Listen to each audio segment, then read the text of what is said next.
Hello everyone, मैं मुकेश श्रीवास्तव आपको लक्ष्मी जी की तरफ से इस वीडियो में हार्दिक स्वागत करता हूं। और आज इस वीडियो का मेन मकसद है आपको बैक ऑफिस के बारे में बताना। बैक ऑफिस आप सबके लिए बहुत यूजफुल है। इसमें आप अपना रिपोर्ट देख सकते हैं, प्रॉफिट लॉस देख सकते हैं, होल्डिंग देख सकते हैं, लेजर देख सकते हैं, कैपिटल गेन बना सकते हैं। ये सारी चीज़ें आपके लिए बहुत ज़रूरी हैं, जो कि इनकम टैक्स रिटर्न में भी काम आती हैं। अब हम चलते हैं बैक ऑफिस पर। बैक ऑफिस कैसे लॉगिन करना है? आपको क्रोम पर जाना है। गूगल क्रोम पर जाने के बाद lakshmic.com डालना है। lakshmic.com में आपको लॉगिन पर क्लिक करके बैक ऑफिस लॉगिन करना है। बैक ऑफिस लॉगिन करने के बाद आपको एक विंडो दिखाई पड़ेगी, जिसमें आपको अपना यूजर कोड यानी यूसीसी डालनी है और उसके बाद आपको पासवर्ड अपना डालना है और नीचे क्लाइंट को लॉगिन कर देना है। देखिए, मैं दिखा रहा हूँ कि आपको क्या विंडो कैसे आनी है। तो यहाँ पर जब आप पासवर्ड डालने के बाद सब कुछ सबमिट कर देंगे तो आपकी ये विंडो आएगी और विंडो में आएगा आपसे पासवर्ड चेंज करने के लिए बोलेगा। अगर आप पासवर्ड चेंज करना चाहें तो ओल्ड पासवर्ड, न्यू पासवर्ड और न्यू पासवर्ड को कंफर्म करना है और सबमिट कर देना है।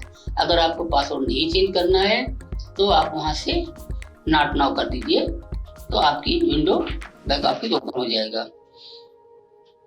बैक ऑफिस होते ही सबसे पहले डैशबोर्ड आता है।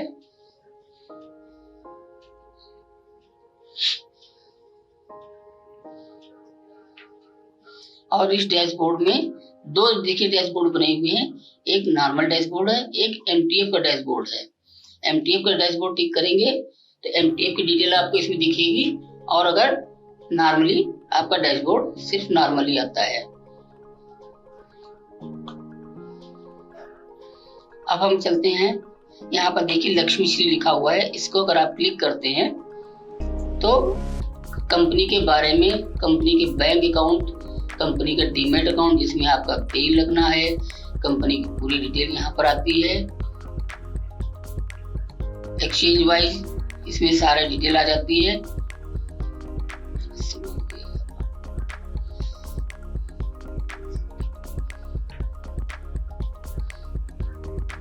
तब तक ये देखिए आपकी ये विंडो मैं दिखा दूं। ये देखिए आपकी नॉर्मल विंडो आ गई है। यहाँ पर एनएससी का लेजर दिखा रहा है, एनएससी के लेजर भी दिखा है, आपके साथ में एमटीएफ का भी लेजर दिखा रहा है। और उसके बाद कोई कैश एफडीआर भी अगर आपका पड़ा हुआ है ये भी दिखा रहा है। शेयर कोलेटरल की वैल्यू दिखा रहा है। इन सबको नेट करने के बाद फाइनल पोजीशन आपको बता रहा है कि आपका डेबिट है।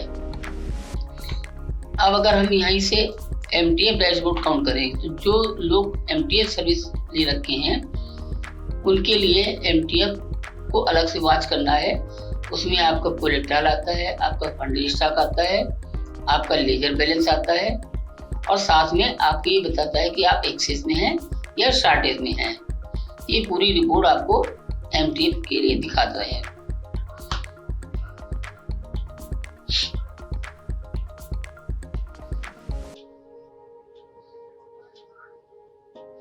ये देखिए यहाँ पर ओपनिंग फंडिंग स्टॉक की वैल्यू आ गई कि आपने इतने रुपए फंडिंग ले रखी है। करंट फंडिंग कितनी है, कोलेटरल वैल्यू यहाँ से उसने घटा दिया है। आपका कैश कोलेटरल इतना डिपॉजिट है, टोटल मार्जिन डिपॉजिट इतना हुआ। आपके जो फंडेड स्टॉक की मार्जिन रिक्वायरमेंट है वो दिखा रहा है 1,25,726 रुपए, इतने की रिक्वायरमेंट है। तो आपके कोलेटरल से आपका मार्जिन घटाने के बाद आपको ये बता रहा है कि आपके पास इतना रुपया क्रेडिट है, यानी कि आप सफिशिएंट 85,000 से अभी 2 टाइम्स 3 टाइम्स और भी फंडेड करा सकते हैं।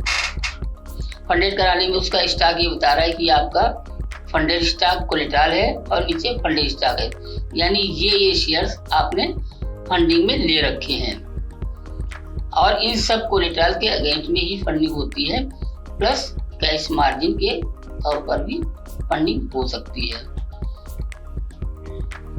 यहाँ पर अगर नाम पर क्लिक करते हैं तो नाम पर क्लिक करने के बाद आपका नाम आता है, आपका कोड आता है, लास्ट लॉगिन आता है, माई प्रोफाइल आता है। माई प्रोफाइल में हर क्लाइंट का यानी जिसने भी लॉगिन किया है अपना यूजर, उसकी डिटेल वहाँ पर आती है। उसका एड्रेस आता है, पैन नंबर आता है, ईमेल आईडी आती है, उसकी ब्रोकरेज आती है, ये सारी चीजें आपको दिखाता है। एग्रीमेंट किस किस सेगमेंट में आप एक्टिव हैं, रजिस्ट्रेशन दिखाया इसने, एनएससी में इस तारीख को सब एग्रीमेंट किस डेट को हुआ, बैंक आपकी कौन सी बैंक इसमें मैप है, डीपी क्या आपका डीमैट अकाउंट नंबर क्या है, आपकी ब्रोकरेज क्या लग रही है, एक्सचेंज वाइज, वो सब यहाँ पर आपको शो करता है। अब आते हैं एक्टिविटी पर। एक्टिविटी में क्लाइंट अपने पे आउट की रिक्वेस्ट वराई से तो डालता ही, आप अपने बैक ऑफिस से भी डाल सकते हैं। उस पे आउट स्टेटमेंट उसका हुआ क्या है स्टेटस, वो आप इसमें से स्टेटस देख सकते हैं। यहाँ पर सबसे पहले आप जाएंगे, रिक्वेस्ट पेमेंट करेंगे, यहाँ पर ऐड न्यू रिक्वेस्ट करेंगे। आपको कमोडिटी से पैसा चाहिए या आपको इक्विटी से पैसा चाहिए, ये देखिए दोनों चीज आ रही है। तो प्राइमरी बैंक आ रही है, अगर आपकी कोई 2 बैंक या 3 बैंक हैं तो जिस बैंक में आपको पे आउट चाहिए वो बैंक यहाँ से सिलेक्ट करेंगे, स्क्रॉल बना हुआ है, और उसको सिलेक्ट करने के बाद में ये देखिए दिखा रहा है कि आपका सिक्योरिटी में ये पेमेंट पड़ा हुआ है। हम यहाँ पर अमाउंट भरेंगे, अगर हमको यहाँ पर 2000 रुपये की रिक्वायरमेंट है तो हम यहाँ पर 2000 रुपये भर करके मेक रिक्वेस्ट कर देंगे और रिक्वेस्ट सबमिट हो जाएगी, तो वो हमारे पास बैक ऑफिस में आ जाती है। उसके आधार पर आपको फंड जाता है। इसी चीज को देखने के लिए कि हमारा स्टेटस क्या हुआ, फंड का पे आउट हुआ या अभी पेंडिंग है या रिजेक्ट हुआ, ये सारी चीजें आपको पेमेंट रिक्वेस्ट स्टेटस से मिल सकती हैं। मार्जिन प्लेज इनिशिएशन रिक्वेस्ट, हर क्लाइंट अपना मार्जिन खुद प्लेज कर सकता है, उसको हेड ऑफिस में या ब्रांच में फोन करने की जरूरत नहीं पड़ती है, कि अगर वो चाहे तो खुद प्लेस कर सकता है अपने बैक ऑफिस से। और जैसे वो बैक ऑफिस में प्लेस करता है, ऐड न्यू रिक्वेस्ट करता है,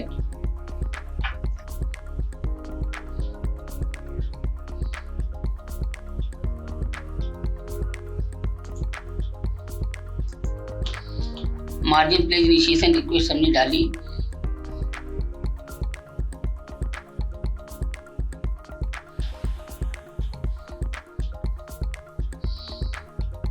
इसमें 2 विंडो आती हैं, एक नॉर्मल प्लेज के लिए, एक एमटीएफ प्लेज के लिए। अगर आपको एमटीएफ कोलेटरल प्लेज करना है तो आप एमटीएफ कोलेटरल की विंडो को क्लिक करेंगे, और अगर आपको नॉर्मल प्लेज करना है तो आप नॉर्मल प्लेज करके अपना इनिशिएशन खुद कर सकते हैं। ये रिपोर्ट जब तक जनरेट हो रही है तब तक मैं आपको आगे ले चलता हूँ। ट्रेडिंग में ट्रेडस्टर जो आप डेली बेसिस काम करते हैं, इक्विटी हो, एफएनडो हो, कमोडिटी हो, किसी भी सेगमेंट में आप काम करते हैं तो आप यहाँ से उसका ट्रेडस्टर बना सकते हैं। वो ट्रेडस्टर आप 1 दिन का भी बना सकते हैं, 1 हफ्ते का भी बना सकते हैं, 1 महीने का भी बना सकते हैं और 1 साल का बना सकते हैं। यानी जिस करंट ईयर में आप बैठे हुए हैं उस करंट ईयर का पूरा ट्रेडस्टर आप बना सकते हैं। ऑल कर देंगे जो बाय डिफॉल्ट आता है, तो आपके सारे सेगमेंट, जिन सेगमेंट में आप काम कर रहे हैं वो सारे सेगमेंट का ट्रेडस्टर बन जाएगा। अगर आपको केवल एनएससी का चाहिए या एमसीएक्स का चाहिए या एफएनडो का चाहिए तो आप वो सिलेक्ट करके बना सकते हैं। अब आपने बाय डिफॉल्ट यहाँ पर स्क्रीन सेट है, अगर आपको स्क्रीन पे देखना है तो स्क्रीन पे बना सकते हैं, नहीं तो आप स्क्रीन पे देखने के बाद एक्सेल पे कन्वर्ट कर सकते हैं, पीडीएफ में कन्वर्ट कर सकते हैं। तो यहाँ पर ऑप्शंस आते हैं जिनको आप यहाँ से सिलेक्ट करके पीडीएफ या एक्सेल पर फाइल को सेव कर सकते हैं। ये देखिए हमने स्क्रीन में बनाया है, 19/9 से डेटा बना दिया है, 19/9 से 19/11। यहाँ पर ये एक्सेल का ऑप्शन है, जहाँ पर हम क्लिक करेंगे तो एक्सेल बन जाएगी, और यहाँ पर अगर हम पीडीएफ को क्लिक करते हैं तो ये पीडीएफ में कन्वर्ट होकर के आपको फाइल सेव करके दिखा देगा। इसमें ऑल सेगमेंट का है, क्लाइंट किसी भी सेगमेंट काम कर रहा होगा, तो हमने कोई भी सेगमेंट को एक्सचेंज को सिलेक्ट नहीं किया है, ये पूरा का पूरा डेटा है। ये देखिए यहाँ पर ऐड न्यू मार्जिन प्लेज, ये नॉर्मल प्लेज के लिए है और ये एमटीएफ कोलेटरल के प्लेज के लिए है। तो जो लोग एमटीएफ में काम कर रहे हैं उनके लिए ये वाली विंडो है, और जो लोग एमटीएफ की सर्विस नहीं लिए हुए हैं उनके लिए ये नॉर्मल प्लेज कर सकते हैं सीधे। Client cash margin, stock margin, यहाँ पर आपके लिए आपकी होल्डिंग आती है, CDSL में क्या है, include holding in CDP, include purchase position, यानी कल आपने क्या परचेज किया और क्या सेल किया, ये सारी रिपोर्ट अगर अभी तक सेटल नहीं हुई है तो आपको यहाँ पर सेटलमेंट टिक करके दिखा देगा कि हो सकता है आपने BTST किया हो, परसों खरीदा हो, कल बेचा हो, तो दोनों एक बाई दिखाएगा, एक को सेल दिखाएगा और नेट पोजीशन 0 होगी। यहाँ पर ही अगर आप लेजर अपना देखना चाहते हैं तो आप यहाँ पर शो लेजर बैलेंस पर क्लिक कर देंगे तो आपका लेजर बैलेंस भी यही शो होगा। अगर आपने कोई कैश मार्जिन दे रखा है तो इंक्लूड कैश मार्जिन क्लिक करेंगे और आपका कैश मार्जिन भी यहीं पर आ जाएगा। ये रिपोर्ट एज ऑन डेट 19/11 बना रहा है, आप इसको सिर्फ क्लिक करना है। क्लिक करने के बाद ये होल्डिंग आपके सामने विद लेजर बैलेंस होगी। इसी रिपोर्ट में अगर हमको ये देखना है कि हमें 30 मई या 30 जून को हमारे पास क्या होल्डिंग थी, तो हम यहाँ पर फॉर्म में जो 19/11 की बाय डिफॉल्ट डेट आ रही है वो हमको 30 जून या 30 मई जो भी डेट आपको डालनी हो, कि मेरे को ये देखना है कि 30 जून को क्या होल्डिंग थी या 30 मई क्या होल्डिंग थी, तो आप यहाँ पर डेट डालेंगे। ऐसे ही सब कुछ सेलेक्ट करेंगे और सबमिट कर देंगे तो आपको ये बता देगा कि 30 जून को क्या होल्डिंग आपके पास थी।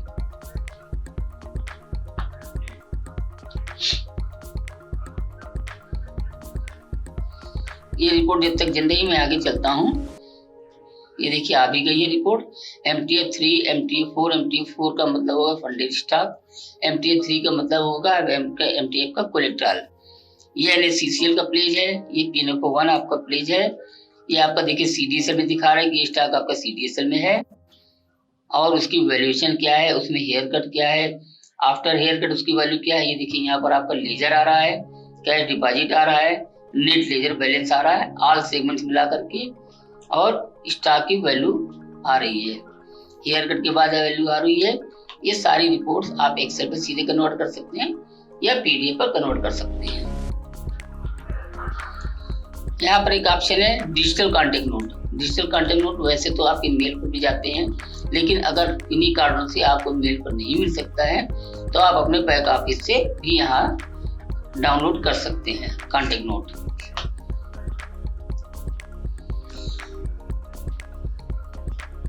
कमिंग कार प्रोटेक्शन का मतलब अगर आपके पास कोई स्टॉक है तो ये बताता है कि इस स्टॉक में आगे आने वाले कार प्रोटेक्शन को भी दिखा देता है, और अगर वो स्टॉक आपके पास नहीं है तो यानी उसमें आपके पास कोई भी कार प्रोटेक्शन नहीं मिलने वाला है।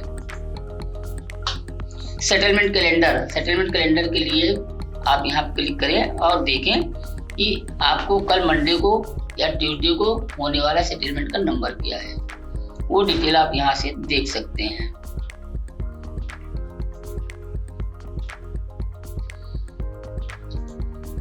इसके बाद हम चलते हैं डेरिवेटिव सेगमेंट में। जो लोग फ्यूचर में काम कर रहे हैं उनकी आउटस्टैंडिंग क्या है, यहाँ से हमने पहला ऑप्शन किया क्लाइंट प्रॉफिट लॉस पोजीशन। तो यहाँ पर सेगमेंट आ रहे हैं, एक्सचेंज आ रहे हैं फंडो का, NSE करेंसी का और MCX का। 3 सेगमेंट में अगर आप तीनों सेगमेंट में काम कर रहे हैं तो तीनों सेगमेंट को अलग अलग आपको रिपोर्ट बनानी है और आपको ये देखना है कि मेरी आउटस्टैंडिंग यानी पोजीशन अभी क्या स्टैंड कर रही है, जो हमको अभी आगे सेल करना है या बाई करना है। यहाँ पर हमने सिलेक्ट किया और उसके बाद show only net open position को टिक किया। इसको नीचे शो एक्सपायर्ड जो एक्सपायर हो चुके हैं कॉन्ट्रैक्ट उसको अनटिक किया और व्यू कर देंगे। तो ये रिपोर्ट आपको बताएगा कि अभी आपकी ये पोजीशन स्टैंड कर रही है, अभी आपको सौदा स्क्वायर अप करना है, अब वो प्लस में हो या माइनस में हो, आपकी बाई हो या सेल हो। तीसरा ऑप्शन है ऑब्लिगेशन का मार्जिन स्टेटमेंट। ये आपके प्रॉफिट लॉस के काम आता है, फ्यूचर का, F&O का, MCX का, करेंसी का। यहाँ से आपको प्रॉफिट लॉस निकालना है, 1 दिन का भी निकाल सकते हैं और 1 साल का भी निकाल सकते हैं। 1 साल के निकालने के लिए ये रिपोर्ट आपको इनकम टैक्स के काम आती है, जो आपको 1 अप्रैल 2022 से 31 मार्च 23 तक काउंट करनी है और उसमें लास्ट में बताता है कि ये आपका प्रॉफिट है, ये आपका लॉस है। तो हम जब भी रिपोर्ट जनरेट करेंगे समरी को इंटरमीडिएट समरी कर लेंगे बाकी कहीं रिकरिंग रनिंग रिपोर्ट रिकमेंडेड को हम नहीं छुएंगे।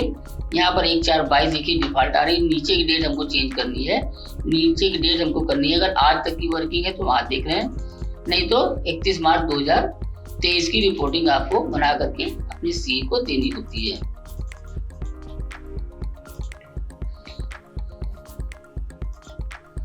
इकतीस मार्च 2023 तक की रिपोर्ट बनानी है और उसके बाद कंसीडर क्लोजिंग रेट भी आपको 31 मार्च 23 का ही लेना होगा, तभी आपकी रिपोर्ट परफेक्ट बनेगी।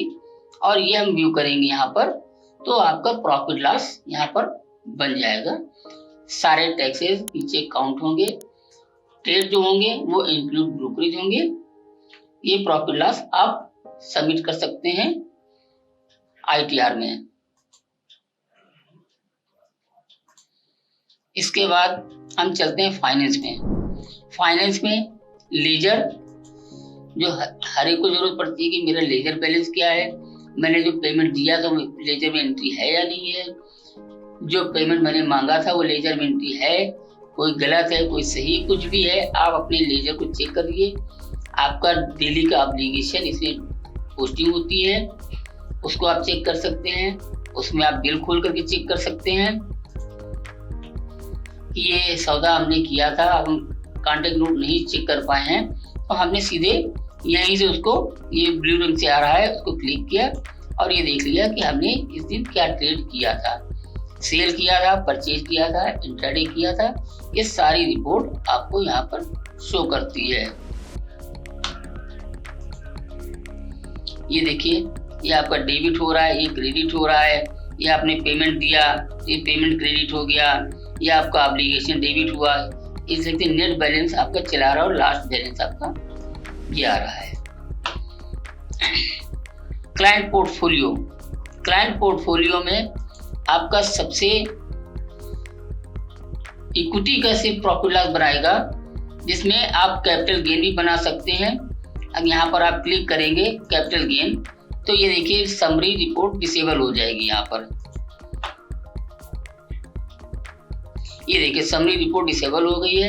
आपको इंक्लूडिंग चार्जेस करना है और ये रिपोर्ट सबमिट कर देनी है। व्यू करने आए, व्यू करने के बाद आप इसको सेव कर सकते हैं अपनी मर्जी से। ये हमको एक्सेल पे सेव करना है या आपको PDF पर सेव करना है। पोर्टफोलियो में यहाँ पर अगर आप कैलकुलेट ऑन डेली वेटेज कर देंगे तो एक दिन में आपने 4 अलग अलग रेट में सौदा किया है, तो वो अलग अलग रेट में न दिखा करके एक दिन की टोटल परचेजिंग दिखाएगा कि एक दिन में आपने टोटल कितना शेयर परचेज किया है और किस एवरेज में परचेज किया है। अगर आप समरी को कर देंगे तो कंबाइंड फिगर बनाएंगे आलसी की कि पूरे साल भर में आपने क्या काम किया है। एक स्क्रिप्ट हो सकता है आपने 10 बार खरीदी हो, 10 बार बेची हो, 50 बार खरीदी हो, 50 बार बेची हो, तो वो एक समरी लेकर के बनाएगा कि आपने पूरे साल भर में 500 शेयर की काम की है तो 522 दिखाएगा और 500 सेल दिखाएगा या 400 सेल दिखाएगा तो आगे 100 शेयर की होल्डिंग दिखा देगा, क्लोजिंग बैलेंस, उसका कॉस्ट रेट दिखाएगा, उसका मार्केट से प्रॉफिट लॉस दिखाएगा और ये सारी चीजें आपको दिखाने यहाँ पर।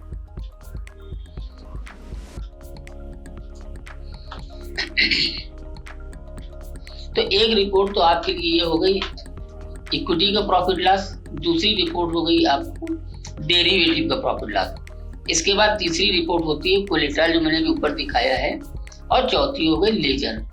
ये 4 रिपोर्ट के आधार पर ही इनकम टैक्स रिटर्न सबमिट होता है। जब तक ये रिपोर्ट बन रही है मैं अगला चलता हूँ। यूटिलिटीज, यूटिलिटीज में आप इसी स्क्रिप्ट आई साइन सर्च कर सकते हैं, उसमें स्क्रिप्ट डालते हैं, स्क्रिप्ट डालने के बाद उसका आई साइन सर्च कर सकते हैं कि अगर हमको आई साइन, यहाँ पर सर्च लिस्ट आती है, अगर आपको आई साइन मालूम स्क्रिप्ट डालेंगे तो आपको आई साइन यहाँ पर आ जाएगी। अब जैसे अगर हमको यहाँ पर देखना है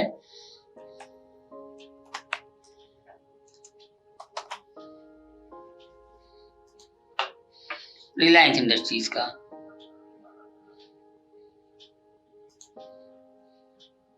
ये देखिए जितने भी रिलायंस इंडस्ट्रियल के नाम से स्टार्टेड हैं वो सब इसने दिखा दिया है।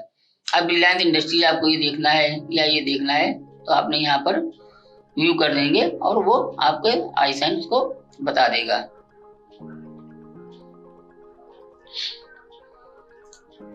इसके बाद डिपॉजिटरी में होल्डिंग स्टेटमेंट है, जो कि क्लाइंट का बेस बनता है कि मेरे पास ये शेयर आज की डेट में अवेलेबल हैं।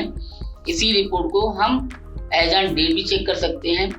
किसी में कॉर्पोरेट एक्शन आया होता है तो क्लाइंट रिकॉर्ड डेट के दिन परचेज करता है और उसके बाद कहता है कि मेरे को डिविडेंड नहीं मिला है, तो ये चीज़ आप वहाँ से चेक कर सकते हैं कि रिकॉर्ड डेट में आपके पास शेयर था या नहीं था। अगर नहीं था तो आपको डिविडेंड या बोनस या राइट जो भी कॉर्पोरेट एक्शंस हैं वो आपको नहीं मिलेंगे।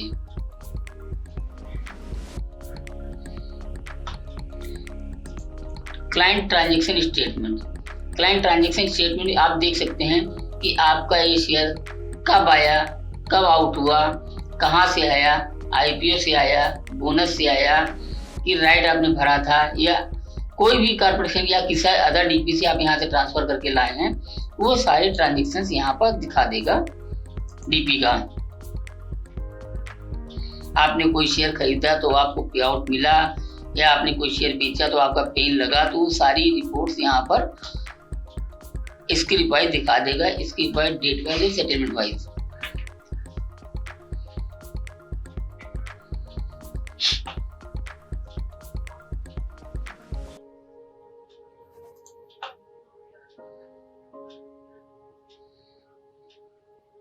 इसी के नीचे देखिए क्लाइंट रजिस्ट्रेशन डिटेल है।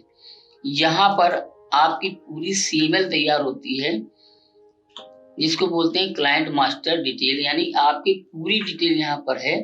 आप यहाँ पर चेक कर सकते हैं कि मेरा ईमेल आईडी क्या है, सारी चीजें, मेरा अगर कोई नामनी है तो उसका नाम क्या है, यहाँ पर ये सारी चीजें यहाँ पर क्लाइंट लेवल पर अवेलेबल हैं कि उसका कोई नामनी है या नहीं है, और अगर नामनी नहीं है तो वो अपना नामनी करा ले।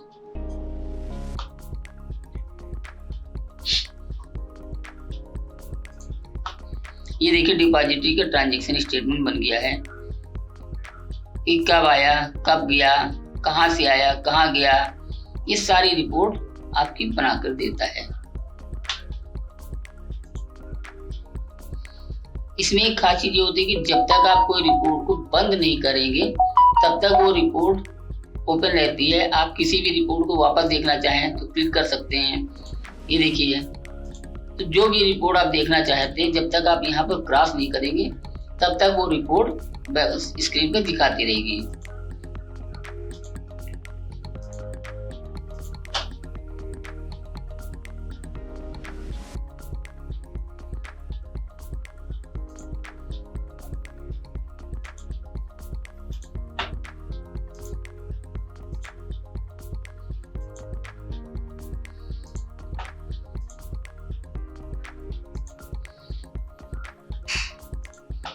इसके बाद जो लोग एमटीएफ काम कर रहे हैं, एमटीएफ सेगमेंट की सर्विस ले रखे हैं, उनके लिए एमटीएफ का टेस्टर देखना है कि उनको ये देखना है कि आज हमने स्टॉक खरीदा था, हमारा वो शेयर एमटीएफ में गया है या नहीं गया। अगर नहीं गया तो इसका मतलब आपका मार्जिन शॉर्ट है, जिसकी वजह से आपका स्टॉक एमटीएफ में नहीं गया। और अगर मार्जिन सफिशिएंट है और आपने प्रॉपर वे में परचेज किया है तो वो स्टॉक एमटीएफ में अगर अप्रूव लिस्ट में है तो आपका एमटीएफ में जाता है। एमटीएफ कोलेटरल जो हमने आपको अभी डैशबोर्ड में दिखाया था, एमटीएफ डैशबोर्ड, वो रिपोर्ट यहाँ से ही बनती है। सेम रिपोर्ट बनेगी MTF client collateral funded stock, और यही रिपोर्ट हमने आपको एमटीएफ डैशबोर्ड में भी दिखाई थी। ये देखिए आपका पूरा डिटेल आ गया है कि डीपी का अकाउंट क्या है, आपका एक्टिव है, सन ऑफ है, एड्रेस है, पूरा मोबाइल नंबर है, पैन नंबर है, ईमेल आईडी है, कौन सी बैंक आपकी मैप है, उसमें आईएफएससी कोड क्या पड़ा हुआ है, माइकर कोड क्या है, बैंक अकाउंट नंबर क्या है, नामनी इसमें देखिए लिखा हुआ नो नॉमिनेशन अपडेट, आपने कोई भी नामनी को ऑप्ट नहीं किया है। तो ये सारी रिपोर्ट आपके लिए है, जिसमें आपकी पूरी डिटेल आती है। और यही सारी चीजें आपको यहाँ ड्रॉप डाउन में भी दिखाता है। ट्रेजर है, कोलेट्रल है, लेजर है, पोर्टफोलियो है, डीपी होल्डिंग है, डीपी ट्रांजेक्शन है, कार प्रोटेक्शन है, माई इन्फो है। ये सारी रिपोर्ट्स आपको साइड में मेनू में भी दिखती हैं। आशा करता हूँ कि आज का वीडियो आपको पसंद आया होगा, इससे आपकी जानकारी बढ़ेगी। आप हमारे चैनल को सब्सक्राइब करें और हम आपके लिए भविष्य में ऐसे ही अच्छे चैनल्स, अच्छी जानकारियां आपको प्रोवाइड करेंगे। धन्यवाद।